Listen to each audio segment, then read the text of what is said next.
Sir morning एक और मजबूती का सेशन यूएस मार्केट्स के लिए तो रहा ही है, साथ में टैरिफ पर ट्रम्प साहब ने कुछ नरमी भी दिखाई है। अब ये दोनों फैक्टर्स हमारे लिए कितने महत्वपूर्ण हैं?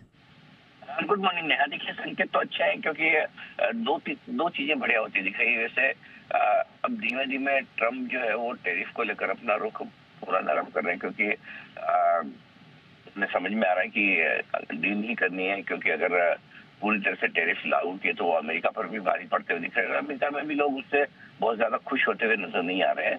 पहली चीज ये।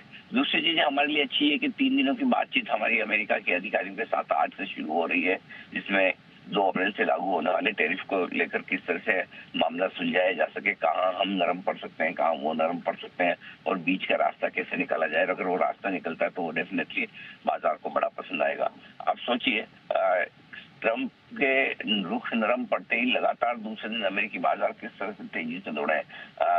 जो सेशन आपने शुक्रवार को देखा था, निचले स्तर से स्मार्ट रिकवरी सिर्फ इसी के दम पर आई थी। कल देखिए, बहुत ही गजब की मजबूती के साथ अमेरिकी बाजार दिन भर ट्रेड करते हुए दिखे। तो कुल मिलाकर ये कि अब ये सब बाजार है ना, अनिश्चितता चाहते नहीं है, और इसी लिहाज से अगर आप देखें तो जो कुछ भी डेवलपमेंट हुआ है वो बाजार के लिए काफी पॉजिटिव आप समझ कर चले। मुझे लगता है कि ग्लोबल संकेत इससे बेहतर हो नहीं सकते। हालांकि अमेरिकी बाजारों के साथ हमारा 1-on-1 कोरिलेशन नहीं है, लेकिन कल की तेजी में सबसे खास बात यह है कि क्योंकि ये तेजी टैरिफ वॉर में थोड़ी सी कमी आने को लेकर हुई है, तो डेफिनेटली वो हमारे लिए भी अच्छी और पॉजिटिव है। तो उस लिहाज से ग्लोबल संकेत हमारे लिए डेफिनेटली दमदार है।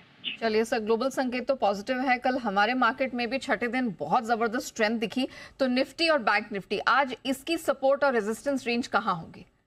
देखिए, कल के सेशन में एक और अच्छी बात हुई है। फिर से एफआईएस की तरफ से लगातार खरीदारी का आंकड़ा आता दिखा है। 3000 करोड़ से ज्यादा की खरीदारी एफआईएस की कैश मार्केट में है। वायदा कारोबार में भी हल्की फुल्की खरीदारी का आंकड़ा है। 1200 करोड़ के आसपास का इंडेक्स और स्टॉक फ्यूचर्स उन्होंने खरीदा है, 1300 करोड़ का। तो नेट नेट अच्छी खरीदारी के आंकड़े आते हुए दिख रहे हैं। लोकल फंड से भी कल बिकॉली से हाथ रोका है। सो आई थिंक इस हफ्ते मंथली एक्सपायरी भी है, और मंथली एक्सपायरी के पहले बाजार अच्छी मजबूती के मूड में बने हुए हैं, और उसमें कहीं कोई कमी आने की बात नहीं है। सिर्फ एक ही चीज है कि 23,800 एक इम्पोर्टेंट लेवल है जिसके आसपास बाजार पहुंच रहे हैं। वो हल्की फुल्की रुकावट जरूर है, बट गिरावट में खरीदारी के रुख के साथ बाजार में बने रहना चाहिए। सपोर्ट लेवल अब थोड़ा सा दूर निकल कर आ रहा है, लेकिन वही मानकर चले 23,400 23,500 आज के लिए बड़ा मजबूत सपोर्ट का काम करेगा, और ऊपरी स्तर पर 23,800 से लेकर 23,950 तक जाने की कोशिश निफ्टी की हो सकती है। जहां तक सवाल बैंक निफ्टी का है, 51,075 51,250 आपके लिए रहेगा तुरंत मजबूत सपोर्ट।